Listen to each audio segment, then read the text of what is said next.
नमस्कार. आज आपण आहोत इचलकरंजीमध्ये. इचलकरंजीतलं हे 102 साईट आहे आणि या साईटमध्ये काही कार्यकर्ते जमलेले आहेत आणि इथून यांच्या प्रचार फेरीला सुरुवात झालेली आहे. सगळे उमेदवार जमलेले आहेत. आपण जाणून घेणार आहोत काही उमेदवारांनी यांना पाठिंबा दिलेला आहे. तुम्ही ह्या निवडणुकीमध्ये अपक्ष फॉर्म भरला होता. नेमकं पाठिंबा द्यायचं कारण काय? कोणाचा दबाव होता की काय तुमच्यावर, किंवा कशाची तुम्हाला प्रलोभन दिले होते का? तुम्ही पाठिंबा का घेतला आणि कशासाठी घेतला? बोला ताई, घाबरू नका. बोला ताई. आता बोलले तेच बोलले. हा बोला ताई. क्रांती आभरा मावळे यांची एक शिक्षण समिती आहे आणि त्याच शिक्षण संस्था आहे. त्याचबरोबर मदन कारंडे साहेब यांची पण एक शिक्षण संस्था आहे. शिक्षणाच्या माध्यमातून अनेक विद्यार्थी घडवतात आणि देशाचं नाव लौकिक करतात. म्हणजे यांच्या शिक्षण संस्था आहेत, हे शिक्षण संस्था दोन चालवतात, एज्युकेशन गोरगरिबांच्या पोरांना देतात, म्हणून तुम्ही माघारी घेतलात का? हो. तर यांना असं म्हणायचं आहे की शिक्षण संस्था हे दोन उमेदवार हे चालवतात आणि गोरगरिबांच्या मुलांना कुठेतरी त्याने न्याय देतात आणि ते न्याय देणारं या ताईला कुठेतरी आवडलेलं आहे आणि त्या ताईनं त्या न्यायासाठी यांना पाठिंबा दिलेला आहे. आपण नेमकं जाणून घेणार आहोत. सर, असे अपक्ष उमेदवार तुम्हाला ज्यावेळी पाठिंबा देतात तुमच्या पक्षाची ताकद वाढते असं तुम्हाला वाटतं का सर? नक्की की मला प्रथमतः या युवतीनं साक्षी शेंडगेने मुळात मागणी करून अर्ज भरला याचा एक आनंद त्या ठिकाणी आहे की राज्यामध्ये आणि देशामध्ये इतका प्रचंड मोठा भ्रष्टाचार चालू असतानासुद्धा जे उच्च शिक्षित मुलं या राजकारणात येण्याच्या दृष्टिकोनातून प्रयत्न करतात, समाजकारणाचा एक ते सौभाग्याचा भाग आहे. परंतु इथनं असणारी भौगोलिक परिस्थिती आणि उमेदवारांची रेलचेल पाहिल्यानंतर त्यांना आपण उमेदवारी त्या ठिकाणी देऊ शकलो नाही.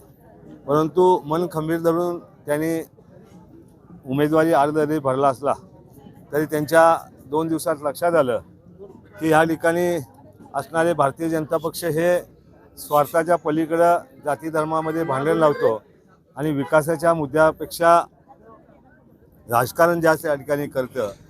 गेले 15 वर्ष ह्या भागाचा विकास पाहिला तर अजून 25 वर्ष मागे गेला अशा पद्धतीचा विकास या ठिकाणी लोकांना दिसतो. म्हणून त्यांच्या भावना त्या ठिकाणी व्यक्त केल्या.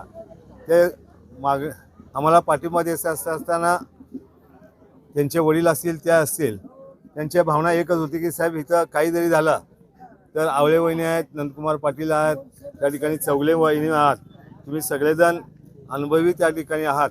आमचा ह्या ठिकाणी विकास झाला पाहिजे आणि छत्रपती शिवाजी महाराज, छत्रपती शाहू महाराज आणि फुले आंबेडकर यांचा विचाराचा वारसा तुम्ही जपताय, त्या प्रेरणेने मी तुम्हाला आज त्या ठिकाणी पाठिंबा देतो आणि त्याचा आनंद आम्हाला त्या ठिकाणी होतो. त्यांच्या पाठिंब्यामुळं ह्या प्रभागातले दत्ता देडे आहेत, त्यांनी त्या ठिकाणी उमेदवारी आज भरला होता. लक्ष्मण पारसे आहेत, त्यांनी त्या ठिकाणी भरला होता. खास करून सुनील बोगटे म्हणून आमचे दुसरे एक सहकारी आहेत, त्यांनी त्या ठिकाणी अर्ज भरला होता. आणि हे सगळ्यांनी ह्या विचाराला येऊन त्या ठिकाणी निस्वार्थपणानं इथं असणारे 10-15 वर्षातलं न झालेलं काम आणि इतक्या वाईट अवस्थेमध्ये आपण ज्या विचारानं जायला पाहिजे तो विचार या सगळ्यांनी सर्वांसाठी केला आणि आज या ठिकाणी आम्हाला पाठिंबा दिला. त्या सर्वांना मनपूर्वक धन्यवाद देतो. तुम्ही म्हटलं या भागातली गेली 25 वर्ष कामं झालेली नाही आहेत. तुमची सत्ता आल्यानंतर तुम्ही इथले भागातली कामं करणार असं तुम्ही आश्वासन देऊ शकता का जनतेला? 100% मी अभिमानाने सांगेन की ह्या निवडणुकामध्ये निवडणूक आयोगानं तुम्ही कशासाठी निवडणूक लढवताय असा एक फॉर्म दिलेला आहे. बरोबर. आणि ह्या प्रभागातून मी फॉर्म भरत असताना आमच्या सगळ्या चौघांनी माझ्यासह एक अत्यंत चांगल्या पद्धतीचं ह्या प्रभागात काय कामं आहेत आणि ते काय विजन आहे मी त्या ठिकाणी नमूद केलेलं आहे.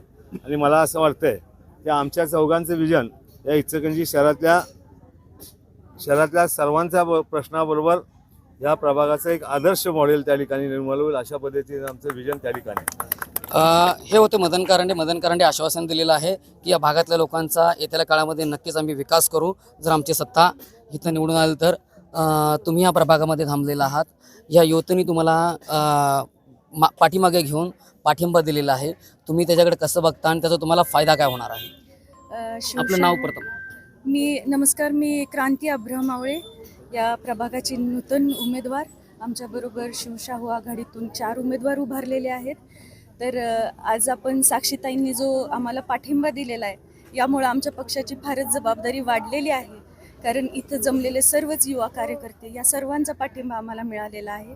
त्याच्यामुळं आम्हाला भविष्यात आमची सत्ता आल्यानंतर या युवा कार्यकर्त्यांसाठी जास्त काम करायला लागणार आहे आणि या जबाबदारीची जाणीव ठेवून आम्ही आपल्यासाठी काम करत राहणार. नक्कीच या युवा वर्गासाठी जास्त काम करावं लागणार आहे. बेसिक गरजा असतील, यांच्या पाणी असेल, स्वच्छता असेल आणि एज्युकेशनचा जो प्रॉब्लेम असेल, बघूया येत्या काळामध्ये हे राजकारणीय या भागातल्या लोकांचा प्रॉब्लेम सॉल्व करतात का? तुम्हाला काय वाटते कमेंटमध्ये नक्कीच कळवा. पाहत रहा वायरलेस मराठी. इचलकरंजीहून प्रवीण हांडे, धन्यवाद. अजून एक उमेदवार आपण जाणून घेणार आहोत. सर, इथे या थोडं. ह्या युवतीने तुम्हाला पाठिंबा दिलेला आहे. लोकांचा चांगला प्रतिसाद तुम्हाला युवकांचा मिळत आहे. ह्याच्याकडे तुम्ही कसं बघताय आणि तुमचं विजन काय असणार त्याच्यावर आपण नंतर डीपमध्ये चर्चा करू. आता तुम्ही हे पाठिंबा मिळाला ह्याच्याकडे कसं बघताय?